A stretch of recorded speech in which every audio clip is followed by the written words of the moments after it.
ಮುಂದುವರಿಸೋಣ. ಹೀಗಾಗಿ ಈ ಮರುಳು ಧರ್ಮ ಮತ್ತು ಶಾಂತ ಧರ್ಮದ ಬೇರುಗಳು ಇರ್ತಕ್ಕಂಥದ್ದು ಜೈನ ಬೌದ್ಧ ಮತ್ತು ವೀರಶೈವ ಧರ್ಮದಲ್ಲಿ, ಇಂದಿನ ಸನಾತನ ವೀರಶೈವ ಧರ್ಮದಲ್ಲಿ ಇದ್ದಾವೆ.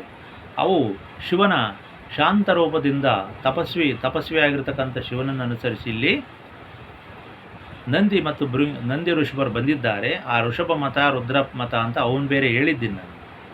ಆ ನಂದಿಯನ್ನು ಪಾಶುಪತ ಮತದ ಸ್ಥಾಪಕ ಅಂತಲೇ ಹೇಳಿದ್ದಾರೆ ನಂದೀಶ್ವರನನ್ನು.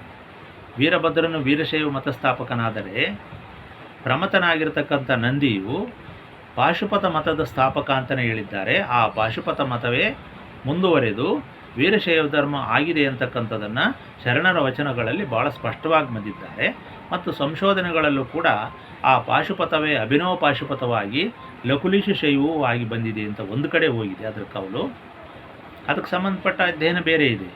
ಅಂತೂ ಈ ಶೈವ ವೀರಶೈವ ಜೈನ ಬೌದ್ಧ ಇವೆಲ್ಲವೂ ಕೂಡ ಒಂದೇ ಮೂಲದವು, ಅದು ಶಿವನ ಮೂಲದಿಂದಲೇ ಬಂದಿದ್ದಾವೆ ಅಂತಕ್ಕಂಥದ್ದು. ಈ ಶಾಂತ ಪರಂಪರೆ ಮತ್ತು ಮರುಳ ಪರಂಪರೆಗಳು ಕೂಡ ಇವತ್ತಿನವಲ್ಲ.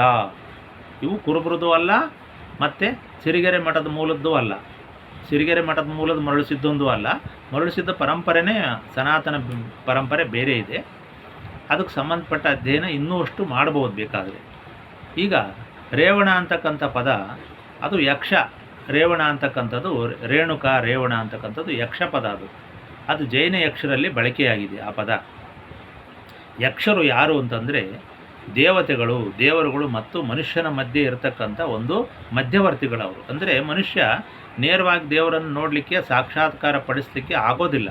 ಆವಾಗ ಅವನೇನು ಮಾಡ್ತಾನೆ, ಒಂದು ಮಧ್ಯವರ್ತನ ಹಿಡಿತಾನೆ. ಯಾವ ರೀತಿಯಾಗಿ ನಾವು ದೇವಸ್ಥಾನದಲ್ಲಿ ಪೂಜಾರಿಯನ್ನು ಹಿಡ್ಕೊತೀವೋ, ಜಂಗಮರನ್ನು ಹಿಡಿದುಕೊಂಡು ದೇವರನ್ನು ಕಾಣಲಿಕ್ಕೆ ಹೋಗ್ತೀವೋ, ಶಿವಪಥ ಹೊರಗಡೆ ಗುರುಪಥ ಮೊದಲು ಅಂತ ಏನು ಶರಣರು ಹೇಳಿದ್ದಾರೋ ಅದೇ ಮಾರ್ಗದಲ್ಲಿ ಜನಸಾಮಾನ್ಯರು ಏನು ಮಾಡ್ತಾರೆ ಅಂತಂದರೆ ಈ ಒಂದು ಯಕ್ಷರನ್ನು ಮಧ್ಯವರ್ತಿಯಾಗಿ ಇಟ್ಕೊಂಡಿದ್ದಾರೆ. ಆ ಯಕ್ಷರೇ ಈ ರೇವಣ ಮುರುಳ ಇಂಥವರೆಲ್ಲ ಇದ್ದಾರೆ. ಈ 5 ಜನರು ಕೂಡ ಯಕ್ಷರಿದ್ದಾರೆ. ಇದರಲ್ಲಿ ದಾರುಕ ಇವೆಲ್ಲ ಇದ್ದಾವೆ. ರೇಣುಕ ದಾರುಕ ಗಂಟ ಇವೆಲ್ಲವೂ ಕೂಡ ಯಕ್ಷ ದೇವತೆಗಳು. ಇವರು ಅನುಮಾನವೇ ಇಲ್ಲ. ಆ ಪರಂಪರೆ ಆಚಾರ್ಯ ಪರಂಪರೆ. ಅದೇ ಆ ಶಾಸನಗಳಲ್ಲೂ ಕೂಡ ಅವೇ ಬಂದವೆ. ವೀರಭದ್ರನಿಂದ ಹಿಡ್ಕೊಂಡು ಆಚಾರ್ಯ ಪರಂಪರೆ ಅಲ್ಲಿಂದಲೇ ಬಂದಿದೆ ಅಂತೇಳಿ ಶಾಸನಗಳಲ್ಲೂ ಕೂಡ ಬಂದಿದ್ದಾವೆ. ಮತ್ತು ಮಹತ್ತಿನ ಮಠಗಳು ಅಂತ ಲೆಕ್ಕವಿಲ್ಲದಷ್ಟು ಕೆಳದಿ ಅರಸರಾಗಿರ್ಬೋದು, ಆಂಧ್ರ ಶಾಸನಗಳಾಗಿರ್ಬೋದು, ನಿಮಗೆ ಲೆಕ್ಕವಿಲ್ಲದಷ್ಟು ಮಹತ್ತಿನ ಮಠಗಳು ವೀರಭದ್ರ, ನಂದಿನಾಥ, ಭೃಂಗಿನಾಥ, ಸ್ಕಂದನಾಥ, ಋಷಭನಾಥರ ಪರಂಪರೆಯ ಮಹತ್ತಿನ ಮಠಗಳು ಬಂದಿದ್ದಾವೆ. ಬಹುಶಃ ಈಗೇನು ವಿವಾದ ಮಾಡಲಿಕ್ಕೆ ಹೊರಟಿದ್ದೀರ ಇವರು, ಆ ಶಾಸನಗಳನ್ನು ಬರೀ ನೋಡಲಿಕ್ಕೆ ನಿಮ್ಮ ತಲೆ ಗಿರ್ರನತ್ತೆ. ಅಷ್ಟು ಮಹತ್ತಿನ ಮಠಗಳು ಬರೀ ಕೇವಲ ಕೆಳದಿ ಹಸಿರು ಕಾಲದಲ್ಲಿದ್ದಾವೆ. ಅಷ್ಟು ಮಠಗಳು ಮಲೆನಾಡಿನಲ್ಲಿದ್ದು ಅಂತಕ್ಕಂಥ ನಮಗೆ ಅಂದರೆ ವೀರಶೈವ ಧರ್ಮ ಯಾವ ಮಠದಲ್ಲಿ ಉತ್ತುಂಗದಲ್ಲಿತ್ತು, ಧರ್ಮಕ್ಕೆ ಎಷ್ಟು ಮಹತ್ವವನ್ನು ಕೊಟ್ಟಿದ್ದರು ಅಂತಕ್ಕಂಥದ್ದು ಇಲ್ಲಿ ಮುಖ್ಯ ಪ್ರಶ್ನೆ. ನೀವು ಕೇವಲ ರಾಜಕೀಯವನ್ನು ಮಾಡಿಕೊಂಡು ನಾವು ದೊಡ್ಡವರು, ನಾವು ಜಗದ್ಗುರುಗಳು, ಪಂಡಿತರು ಅಂತ ಹೇಳೋದಲ್ಲ. ಆದರೆ ಅವತ್ತಿನ ದಿವಸ ಎಲೆಮರೆಕಾಯಿನಂಗೆ ಎಷ್ಟು ಮಠಗಳು ಎಷ್ಟು ತಮ್ಮ ಜನ್ಮವನ್ನು ಸವಿಸಿದ್ವು, ಸಮಾಜಕ್ಕೋಸ್ಕರ ಎಷ್ಟು ಕೊಡುಗೆಯನ್ನು ಕೊಟ್ಟು, ಎಷ್ಟು ಜನ ಸಮಾಧಿಗಳು ಇವತ್ತು ಭೂಗತವಾಗಿ ಹೋಗಿದ್ದಾವೆ, ಎಷ್ಟು ಮಠಗಳು ನಿರ್ನಾಮವಾಗಿ ಹೋಗಿದ್ದಾವೆ. ಅವುಗಳ ಕಾಯಕಲ್ಪ ಆಗಬೇಕು. ಆ ಮಠಗಳು ಇವತ್ತು ಮತ್ತೆ ಎದ್ದಾಳಬೇಕು. ಆ ಕಟ್ಟಡಗಳೆದ್ದು ಆ ಪರಂಪರೆ ಮುಂದುವರಿಸಬೇಕು. ಲೆಕ್ಕವಿಲ್ಲದಷ್ಟು ಸಂಪ್ರದಾಯ ಇದ್ದಾವೆ. ಏನೇನೋ ಶಾಸನಗಳಲ್ಲಿ ಕುಪ್ಪಸಕ್ಕಂತೆ ಅಂಥವಿಂಥವೆಲ್ಲ ಬೇಕಾದಷ್ಟು ಬಂದಿದ್ದಾವೆ. ಈಗ ಹೇಳೋಕ್ಕೆ ಹೋದರೆ ಅದು ದೊಡ್ಡ ಸಬ್ಜೆಕ್ಟು. ಆದರೆ ಅವಕ್ಕೆಲ್ಲ ಏನು ಆಧಾರಗಳು ಅಂತಕ್ಕಂಥದ್ದು ನಾವು ಇವತ್ತು ಸಂಶೋಧಕರಿಗೆ ಮಾತ್ರ. ಬೇರೆಯವ್ರಿಗೆ ಬಿಡಿ, ಯಾವನ ಕೆಲಸ ಅವ್ನು ಮಾಡ್ಕೊತಾನೆ, ಬಿಡ ನಮ್ಮ ಕೆಲಸ ನಾವು ಮಾಡ್ಕೊಳ್ಳೋಣ ಅಂತಾರೆ. ಅವೆಲ್ಲ ನಾವಲ್ಲೇ ಹಳ್ಳಿಗಳಲ್ಲಿ ನೋಡಿದ್ದೀವಿ. ಅದಕ್ಕೆಲ್ಲ ತಲೆ ಕೆಡ್ಸ್ಕೊಳಕ್ಕೆ ಹೋಗಲ್ಲ. ನಮ್ಮ ಕೆಲಸ ನಾವು ಅಚ್ಚುಕಟ್ಟಾಗಿ ಮಾಡ್ತಾಯಿದ್ದೀವಿ. ಸಂಶೋಧಕರು ಅಂತ ಆ ಫೀಲ್ಡ್ಗಳದ್ಮೇಲೆ ನಾವು ಮಾಡಲೇಬೇಕು ಅದನ್ನ. ಅದಕ್ಕೆ ನಾವು ಇನ್ನೊಬ್ಬರ ಮೇಲೆ ಏನು ಹೊರೆ ಹಾಕೋಕ್ಕೆ ಹೋಗಲ್ಲ. ನಮ್ಮ ಕೆಲಸ ಹೆಂಗೆ ಇನ್ನೊಬ್ಬರು ನಮ್ಮ ಮನೆಗೆ 2 ಕೊಡ ನೀರು ಬೇಕಾಗಿರುತ್ತೆ, ನಾವು ತಂದ್ಕೊಂತೀವಲ್ಲ, ಹಂಗೆ ನಮ್ಮ ಮನೆ ಕಸ ನಾವು ಗುಡಿಸ್ದಂಗೆ ಸಂಶೋಧನೆ ಅನ್ನೋದು ಅಷ್ಟೇ.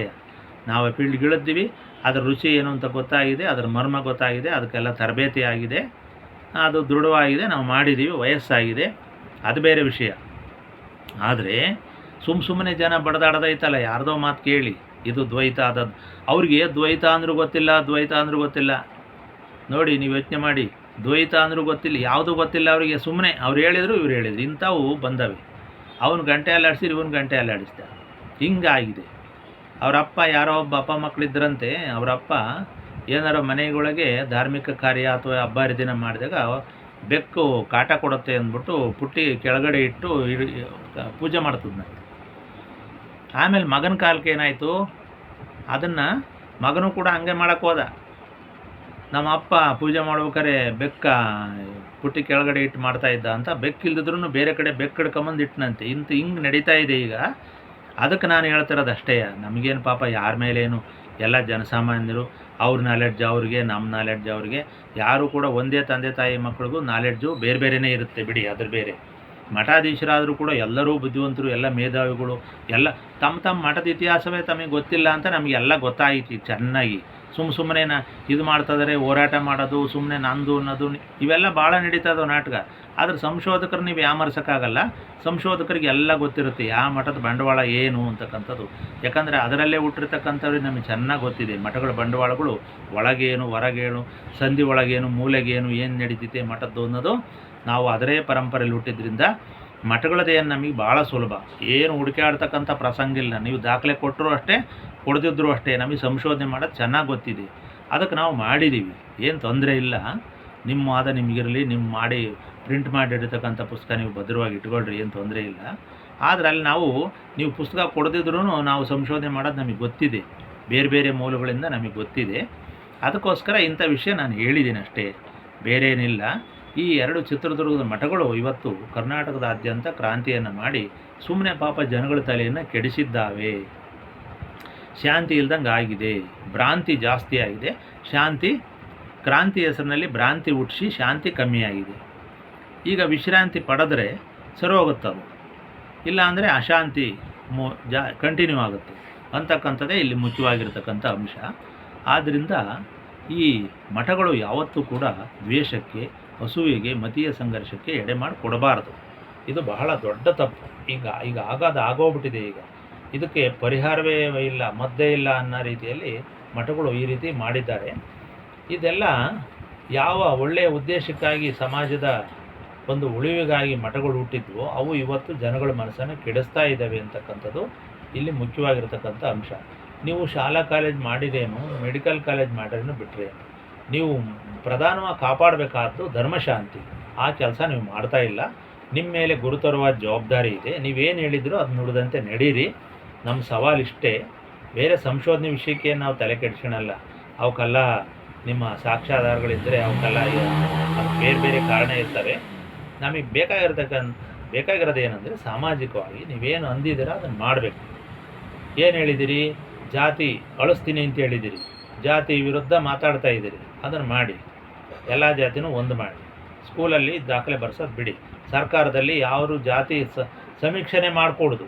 ನಾನು ಹೇಳ್ತೀನಿ, ಸೆಂಟ್ರಲ್ ಗೌರ್ಮೆಂಟ್ ಆಗಿರ್ಬೋದು, ಸ್ಟೇಟ್ ಗೌರ್ಮೆಂಟ್ ಆಗಿರ್ಬೋದು, ಸಮೀಕ್ಷೆನೇ ಮಾಡೋಕ್ಕೆ ಮನೆ ಹತ್ರ ಬರ್ಕೊಡೋದು. ಕೇವಲ ಆರ್ಥಿಕ ಆಧಾರದ ಮೇಲೆ ಮಾಡಿ. ನೀವು ನಿಜವಾಗ್ಲೂ ನಿಮಗೆ ತಾಕತ್ತಿದ್ದರೆ, ನೀವು ನಿಜವಾಗ್ಲೂ ಧರ್ಮಪೀಠಕ್ಕೆ ಗತ್ತುಗಾರಿಕೆಯಿಂದ ಅಧಿಕಾರಿಗಳಾಗಿದ್ದರೆ, ನೀವು ಜಗದ್ಗುರು ಅಂತ ಹೇಳೋದಾಗಿದ್ದರೆ, ನೀವೆಲ್ಲ ಸೇರ್ಕೊಂಡು ಒಬ್ಬರಲ್ಲ ಫಸ್ಟ್ ಈ ಕೆಲಸ ಮಾಡಿ. ಆವಾಗ ನಿಮ್ಮನ್ನು ನಾವು ಒಪ್ತೀವಿ. ನೀವೆಲ್ಲೋ ಮೂಲೆಯಲ್ಲಿ ಕೂತ್ಕೊಂಡು ಅವ್ರು ಆ ಮಠದಾಗ ಕೂತ್ಕೊಂಡ್ರು, ನೀವು ಈ ಮಠದಾಗ ಕೂತ್ಕೊಂಡ್ರಿ, ಇಲ್ಲಿ ಮಧ್ಯೆ ಜನ ಸಾಯ್ತಿರ್ತಾರೆ. ನಾವು ಹೇಳೋ ವಿಷಯನೇ ನಿಮ್ಮ ತಲೆಗೆ ಹೋಗಿರಲ್ಲ. ನಾನು ಇಷ್ಟು ಬಡ್ಕೊತ ಇದ್ದೀನಲ್ಲ, ಇದು ಹೋಗಲ್ಲ. ಯಾರು ಹೇಳಿದರೂ ಕೂಡ ನಿಮ್ಮ ತಲೆಗೆ ಹೋಗಲ್ಲ. ಅಷ್ಟು ಮಟ್ಟಿಗೆ ನೀವು ಕ್ಯೂಡ್ರಾಗಿದ್ದೀರಿ ಅಂತ ಅದು ಕೂಡ ನಮಗೆ ಚೆನ್ನಾಗಿ ಗೊತ್ತೈತಿ. ಅದಕ್ಕೆ ನಾವೇ ಮಾಡಿದ್ದೀವಿ, ಇಂಥ ಕ್ಯೂಡು ಪ್ರಪಂಚದಲ್ಲಿ ಇದೇನು ಮಹಾ ದೊಡ್ಡದಲ್ಲ ಅಂತ ನಾವು ಹೇಳ್ತಾ ಇದೀವಿ ಅಷ್ಟೇ. ಅದಕ್ಕೆ ಇವತ್ತು ನಿಮ್ಮ ಮುಂದೆ ಜಾತಿಯನ್ನು ಸಂಕರ ಮಾಡ್ತಕ್ಕಂಥ ಒಂದು ಕೆಲಸ. ಸಂಕರ ಬೇಡ, ನೇರವಾಗಿ ನೀವು ಕೆಳವರ್ಗದವ್ರ ಮನೆ ಹೆಣ್ಣನ್ನು ತಂದ್ಕೊಂಡು ಮಾಡಿರಿ. ಯಾವ ಮಠದಾರು ಹೇಳ್ತಿದ್ರು, ಸಾಂಪ್ರದಾಯಿಕ ಮಠದಾರು ಏನು ಮಾಡೋಕ್ಕೆ ಹೋಗಲ್ಲ. ಯಾಕಂದ್ರೆ ಅವ್ರು ಹಿಂದಿಂದ ಬಂದರೆ ಯಾವ ಹೊಲಕ್ಕೆ ಯಾವ ಬೇಲಿ ಅಂತ ಮಾಡಿದರೆ ಅವ್ರು ಹಂಗೆ ಹೋಗ್ತಾರೆ. ಅದರಿಂದ ಇಲ್ಲಿ ಭಿನ್ನ ಭೇದಗಳು ಆಗೋದು ಸಹಜ. ವಾದಗಳು ಬೇರೆ ಇರ್ತವೆ. ನಿಮ್ಮ ವಾದ ಏನಿದೆ, ಶರಣರ ಆಧಾರದ ಮೇಲೆ ಸಂಕರ ಮಾಡೋದು, ಒಂದು ಮಾಡೋದು ಅಂತ ನಿಮ್ಮದಿದೆ. ಸನಾತನ ಧರ್ಮ ಏನು ಹೇಳುತ್ತೆ, ಹಂಗೆ ಮಾಡೋದ್ರಿಂದ ಮತ್ತೆ ಅದು ಪರಿಶುದ್ಧವಾಗಲ್ಲ, ಮತ್ತೆ ಬೇರೆ ಬೇರೆ ಥರ ಆಗುತ್ತೆ.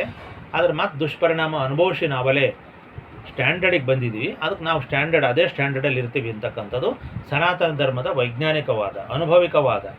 ಹಿಂಗಾಗಿದೆ. ನೀವು ಪ್ರಾಕ್ಟಿಕಲ್ ಮಾಡೋಕ್ಕೆ ಹೋಗ್ತಾ ಇದ್ದೀರಾ, ಅವರು ಪ್ರಾಕ್ಟಿಕಲ್ ಮಾಡಿಬಿಟ್ಟು ಅದನ್ನು ಸಿದ್ಧಾಂತ ಮಾಡಿ ಆಲ್ರೆಡಿ ಅವ್ರು ಕುಂತಿದ್ದಾರೆ. ಇಷ್ಟೇ ವ್ಯತ್ಯಾಸ, ಇನ್ನೇನೂ ಇಲ್ಲ. ಇವೆಲ್ಲ ನಾವು ಸಂಶೋಧನೆ ಮಾಡಿ ಬಿಟ್ಟುಬಿಟ್ಟಿದ್ದೀವಿ. ಅಲೆಯ ಸಮಾಜದೊಳಗೂ ಮಾಡಿದ್ದೀವಿ, ಪುಸ್ತಕದೊಳಗೂ ಮಾಡಿದ್ದೀವಿ, ಮಸ್ತಕದಾಗೂ ಮಾಡಿದ್ದೀವಿ. ಅದರಿಂದ ಇಂಥ ವಿಷಯಗಳನ್ನು ನಾವು ನಿಮಗೆ ತಿಳಿಸ್ಬೇಕಾಗಿತ್ತು, ತಿಳಿಸಿದ್ದೀವಿ.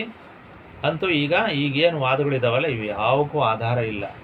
ರೇವಣಸಿದ್ರು ಕುರುಬರು ಅನ್ನೋದು, ಮರುಳಿಸಿದ್ರು ಮಾದಿಗರು ಅನ್ನೋದು, ಈ ವಿಷಯಕ್ಕೆ ಆಧಾರಗಳೇ ಇಲ್ಲ. ನಾವೆಲ್ಲ ಮಾಡಿ ನೋಡಿದ್ದೀವಿ. ಬೇಕಂದರೆ ನಾವು ಗ್ರಂಥಗಳ ಆಧಾರದಿಂದ ಮತ್ತು ನಮ್ಮ ವೈಯಕ್ತಿಕ ಪ್ರತಿಭೆಯಿಂದ ಅದನ್ನು ನಿಮಗೆ ಯಾರು ಆಸಕ್ತರಿದ್ದೀರಿ ಅವರಿಗೆ ನಾವು ಅದನ್ನು ತಿಳಿಸ್ತೀವಿ. ಇದನ್ನು ಒಂದು ಮಾಧ್ಯಮದಲ್ಲಿ ಹೇಳಿದ್ರಿಂದ ಕೆಲವಾರು ಜನ ತಿಳಿಬೋದು ಅನ್ನೋದಷ್ಟು ಉದ್ದೇಶ. ಆದ್ದರಿಂದ ಇಂಥ ವಿಷಯಗಳು ಯಾವ ಕಾಲಕ್ಕೂ ಇದ್ದೇ ಇರ್ತವೆ ಅಂತ ಹೇಳ್ತಾ, ಇವುಗಳಿಗೇನು ಕೊನೆ ಇಲ್ಲ, ನಾವು ಕೊನೆ ಮಾಡಬೇಕು. ಅದಕ್ಕೋಸ್ಕರ ಕೊನೆ ಮಾಡಿರಿ ಅಂತ ನಾನು ಈ ಒಂದು ವಿಡಿಯೋವನ್ನು ಮಾಡಿದ್ದೀನಿ ಅಷ್ಟೇ. ಕೊನೆ ಮಾಡಿರಿ, ಸುಮ್ಮನೆ ಯಾಕೆ ಹಿಂಗೆ ಕಿತ್ತಾಡ್ಕೊಂತ ಹೋಗ್ತೀರಾ? ಯಾರ ಸಂಪ್ರದಾಯ ಏನೇ ಇದ್ಕೊಳ್ಳಿ, ನೀವು ಒಂದು ಮಠ ಅಂತ ಮಾಡ್ಕೊಂಡು ಒಂದು ಒಳ್ಳೆ ಕೆಲಸ ಮಾಡಿರಿ, ನೀವೊಂದು ಪೀಠ ಅಂತ ಮಾಡ್ಕೊಂಡಾಗ ನೀವೊಂದು ಒಳ್ಳೆ ಕೆಲಸ ಮಾಡಿರಿ, ಜನಗಳಿಗೆ ಸ್ಪಂದಿಸ್ರಿ. ನೀವೇ ಕಿತ್ತಾಡಿರೆ ಜನ ಬಿಡ್ತಾರಾ? ಹಿಂಗೆ ಕೆಟ್ಟೋಗುತ್ತೆ. ಹಂಗಾಗಿ ಮೇಟ್ರು ನಿಂತ್ಕೊಂಡು ಹುಚ್ಚೋಯಿದ್ರೆ ಹುಡುಗರು ಓಡಾಡ್ಕೊಂಡು ಹೋಗ್ತಾರೆ ಅಂತಕ್ಕಂಥದ್ದು ಇವತ್ತಿನ ಒಂದು ಮುಖ್ಯವಾಗಿರ್ತಕ್ಕಂಥ ಪ್ರವಚನ ಪಾಠ ಇದು ಅಂತ ಹೇಳ್ತಾ, ಇವತ್ತಿನ ಧರ್ಮ ಬೋಧನೆಯನ್ನು, ಸಮಾಜಕ್ಕೆ ಹಿತಾಸಕ್ತಿಯನ್ನು ಕಾಪಾಡ್ತಕ್ಕಂಥ ಒಂದು ಸದ್ಬೋಧನೆಯನ್ನು ಇವತ್ತಿಗೆ ಮುಕ್ತಾಯ ಮಾಡೋಣ. ನಾಳೆ ಮತ್ತೆ ಯಾವುದಾದ್ರು ಒಂದು ಒಳ್ಳೆಯ ವಿಷಯದ ಮೇಲೆ ನಾವು ಒಂದು ಒಳ್ಳೆಯ ವಿಷಯವನ್ನು ತಿಳ್ಕೊಳ್ಳೋಣ ಅಂತ ಹೇಳ್ತಾ ಇವತ್ತು ಮುಕ್ತಾಯ ಮಾಡೋಣ. ನಮಸ್ಕಾರ.